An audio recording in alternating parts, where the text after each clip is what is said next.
Assalamualaikum warahmatullahi wabarakatuh. Apa kabar anak-anak Indonesia yang hebat?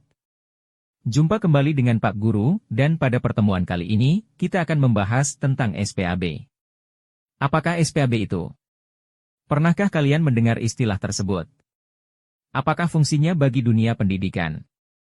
Nah, untuk lebih jelasnya, ayo simak video ini sampai selesai.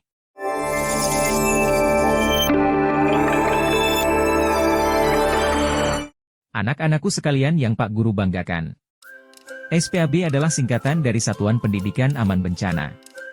Program ini bertujuan untuk menciptakan lingkungan belajar yang aman dan tanggap terhadap risiko bencana, baik bencana alam maupun non-alam. SPAB merupakan inisiatif yang dicanangkan oleh pemerintah Indonesia melalui Kementerian Pendidikan, Kebudayaan, Riset, dan Teknologi, Kemendikbudristek, bersama mitra terkait.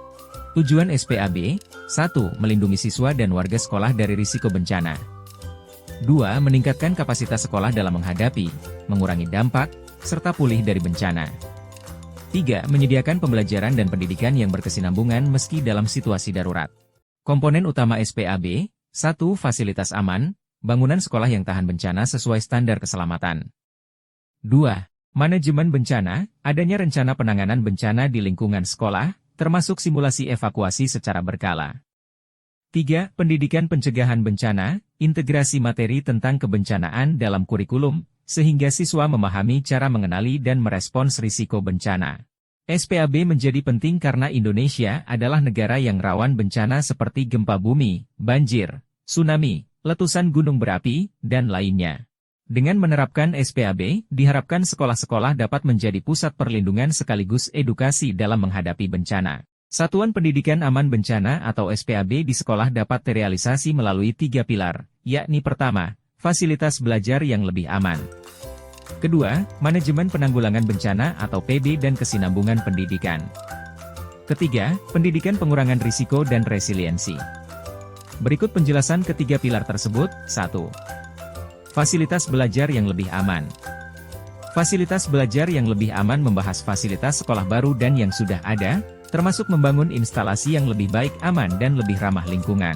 Untuk fasilitas baru, pembahasan berfokus pada pemilihan lokasi, desain dan konstruksi untuk memastikan keamanan dari ancaman fisik, biologi, kimia dan sosial, untuk meningkatkan kualitas fasilitas belajar dan untuk melindungi kesehatan dan kesejahteraan semua penggunanya. Untuk fasilitas yang sudah ada, pembahasan berfokus pada identifikasi dan penentuan prioritas fasilitas yang akan diperbaiki, diperkuat, penggantian atau relokasi, serta pemeliharaan lingkungan belajar fisik. Pilar ini mendukung tujuan sistem pendidikan beresiliensi dan kelestarian lingkungan. Keamanan dan aksesibilitas lingkungan inklusif, termasuk rute aman dan akses yang sensitif terhadap disabilitas fisik dan gender, fasilitas WOS yang memadai, modalitas evakuasi yang efektif, ventilasi, dan peralatan serta layanan untuk mendukung keamanan dan kelangsungan pembelajaran, termasuk sistem peringatan dini dan monitoring informasi cuaca dan iklim. 2. Manajemen penanggulangan bencana di sekolah dan kesinambungan pendidikan. Manajemen penanggulangan bencana di sekolah dan kesinambungan pendidikan, membahas perencanaan yang berfokus pada kesetaraan untuk kesehatan, keselamatan dan kesejahteraan anak-anak untuk kesinambungan pendidikan dalam kaitannya dengan semua ancaman bahaya dan risiko bagi anak-anak dan tenaga kependidikan di sektor pendidikan.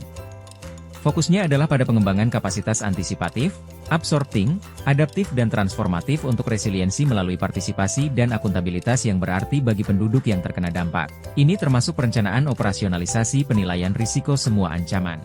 3. Pendidikan pengurangan risiko dan resiliensi. Pendidikan pengurangan risiko dan resiliensi berfokus pada langkah-langkah yang bertujuan untuk menciptakan konten, proses dan kesempatan belajar bagi anak-anak, tenaga pendidikan dan komunitas sekolah, termasuk orang tua, untuk mengembangkan resiliensi di tingkat individu dan masyarakat dalam kaitannya dengan risiko yang mereka hadapi. Ini termasuk manajemen risiko bencana, perubahan iklim, promosi kesehatan dan pandemik, perlindungan anak, pencegahan kekerasan dan konflik.